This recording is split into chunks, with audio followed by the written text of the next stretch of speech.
Hi students, today I am going to discuss the topic about object model. And this object term you already learned in Java programming. In this, the elements of the object oriented technology collectively known as the object model. So in the technology we used objects, that model is called as object model. The object model encompasses the principles of so this object model proposes these principles for maintaining the object oriented technology, that is abstraction, encapsulation, modularity, hierarchy, typing, concurrency and persistency. So the object model brought together these elements in a synergistic way. So by using these principles, the object model provides handle the elements in a program. Okay, so it's coming to the evaluation of the object model. In this, the shift in the focus from programming in the small to the programming in the large. So in this object model, why we go for object model means, generally in previous days the program is very small. Okay, so nowadays the elements or components are going to be added, or technologies are going to be added. So that's why the program is become to the program becomes very large. So for that purpose, in order to handle the programming in the large, so we have to evaluate this object model. So object model is nothing but we have to split the program and then analyze the program. After that we combine that program and execute that program. Okay, so the evaluation of the high order programming languages. Next, coming to the new industrial strength, software systems are larger and more complex than their predecessors. Nothing but day by day the industrial strength of software is going to be increased. So in that purpose also we have to use this object model. So finally, this object model usage is for handling the large programs. Okay, and previous topics we discussed the complexity. So for complex system, we have a complexity problem rises in that complex system. So by using this object model, we have to reduce those complexity in the complex systems. Okay. So development of more expressive programming languages advances the decomposition, abstraction, hierarchy. So these things we discussed previously also. Decomposition, abstraction, hierarchy. Okay. So by using these all these principles, we have to execute a particular program, if whether it is large or small. Okay, whatever the program is there, we have to execute by using this object oriented technology. Okay, coming to first generation languages, these already you learned in C programming. First generation language, it starts from 1954 to 1958. So this is used for specific and engineering applications, and also generally consists of mathematical expressions. For example, Fortran I, Algal 58, Flowmatic, IPLB, etc. Next, coming to the second generation languages. So in this second generation languages, it starts from 1959 to 1961. It is used emphasized on algorithmic abstraction, and Fortran having previously Fortran 1 is there, now it's a Fortran 2 having the features of subroutine separate compilation. So but in second generation Fortran 2, it provides better extension of the Fortran 1. Next, Algal 60 having the features of block structure, data type, and next COBOL having features of data descriptions, file handling. Next, Lisp, list processing, pointers, garbage collection. So these all are things we discussed in second generation. So I think these are the problems in first generation. The second generation is going to be provide a solution for these problems what are we have facing in first generation language. Next, coming to the third generation language. In this third generation language, it starts from 1962 and ends up to 1970. It supports data abstraction. Next, Algol 68, Pascal, Simula, Fortran, Algol plus COBOL, PL1. Next, coming to the next generation, 1970 to 1980. In this efficient small executables like C. Next, Fortran 77. So here in Fortran 77, ANSI standardization we have to paste. Next, coming to the object oriented boom. So this is the now we are using the object oriented technology. So in this it starts 1980 to 1990. There Smalltalk 80, it's a pure object oriented language. C++ derived from C and Simula. Ada 83 strong typing heavy Pascal influence. EFL derived from Ada and Simula. Next, emergence of frameworks. Now it's 1990 to today. So in this Visual Basic easy development of the graphical user. Previously I told that object oriented boom is from 1980s to 1990s only.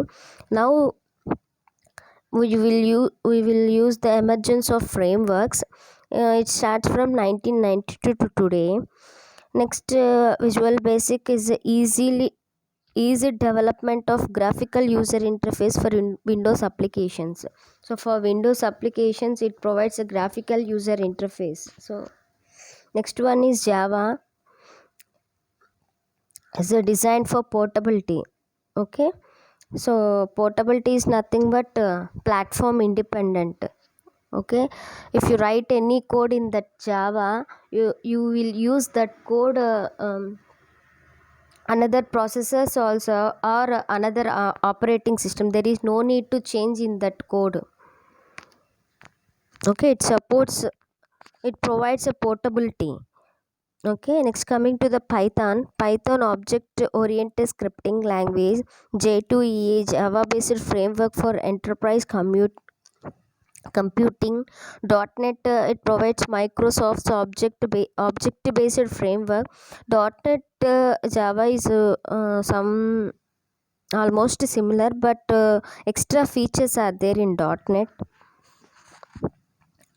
And next coming to the Visual C Ash.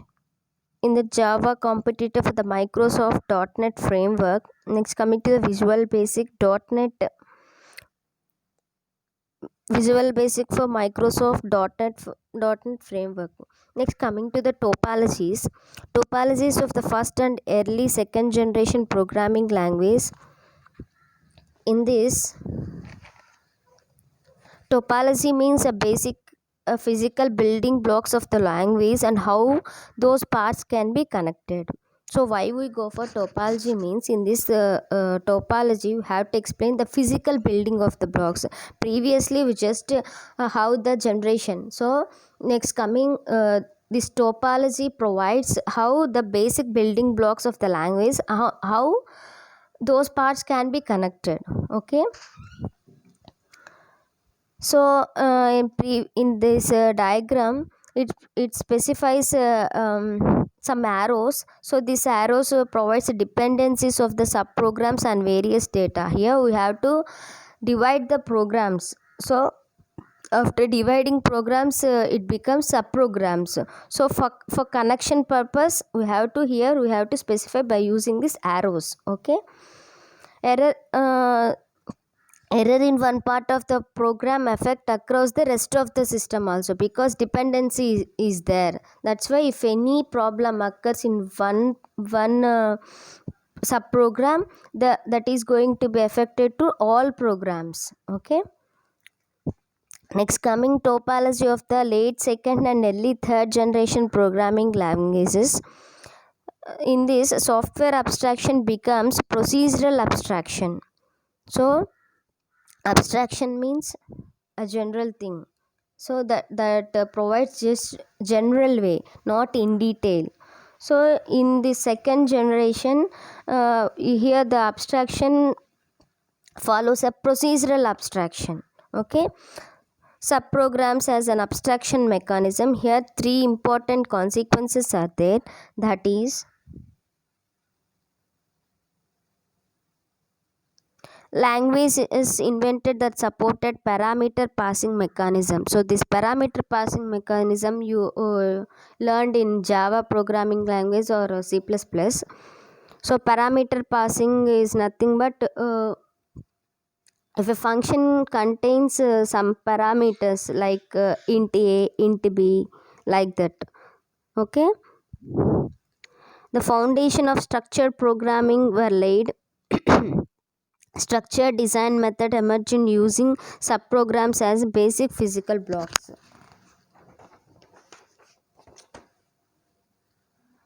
This is the diagram for topology of the late second and early third generation programming languages. Next, coming to the topology of late third generation programming languages.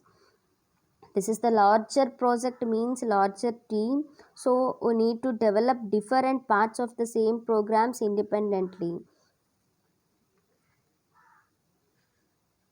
So in third generation, we have to support the we have to create same programs independently.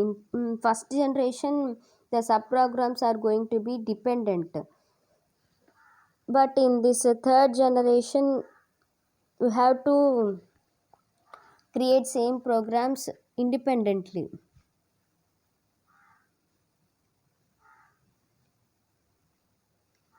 Next to the topology of object and object oriented languages, here we have two methods for complexity of problems. First one is data driven design method emerged for data abstraction. Next, coming to the theories regarding to the concept of the type appeared. So in this, many languages such as Smalltalk, C++, Ada, Java were developed. Next, this is in this object oriented languages. A physical building block in these languages is a model which represents logical collection of classes and objects instead of subprograms. So previously, have to there is a possibility to handle the large program also, but if you divide those subprograms, those all subprograms are dependent. If any problem occurs in one subprogram, that is going to be affect to entire program. So that is the main drawback for subprogram, dividing subprograms. So that's why we have to go for object classes and object oriented analysis. Okay. So suppose procedures and functions are verbs and piece of data are nouns, then the procedure oriented program is organized around verbs and object oriented program is organized around nouns. Nothing but by using classes and object, you have to handle we have to handle the programming easily when compared to dividing the subprograms. Next, coming to the data and operations are united in such a way that the fundamental logical building blocks of our system are no longer algorithms but are classes and objects. So by using encapsulation concept, okay, in this encapsulation concept we have to encapsulate data and operations. Okay. Previously this thing is not there, that there is no algorithm for that. So nowadays we handle that one by using classes and objects. So in the large application system, classes and objects and modules essential. Okay. Next, coming to the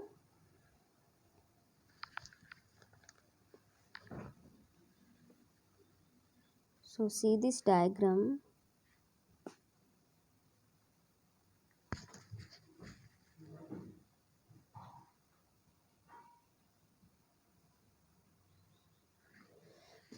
In this, these are the classes. These all are the classes.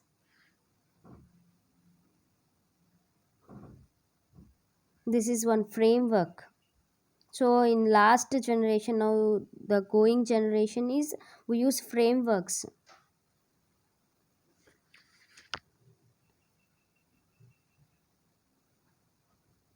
Framework is nothing but one tool only. Okay. Next, coming to the foundation of the objective model. In this in structure design method, building complex systems using algorithms as their fundamental building block. An object-oriented programming language, class and objects as a basic building blocks.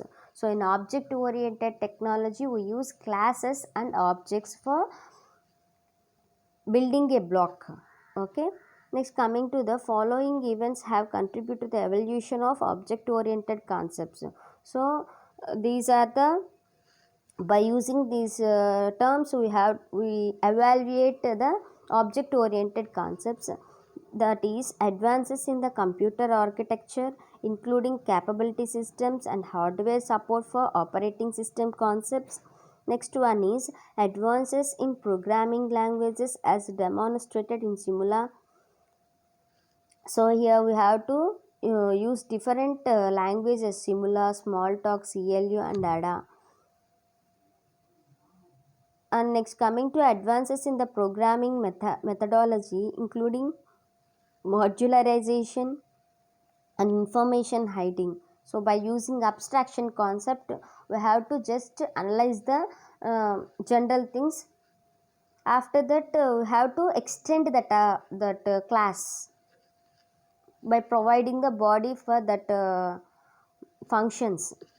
We would add to the list three more contributes to the foundation of the object model: advances in the database models, research in artificial intelligence, advances in philosophy and cognitive science.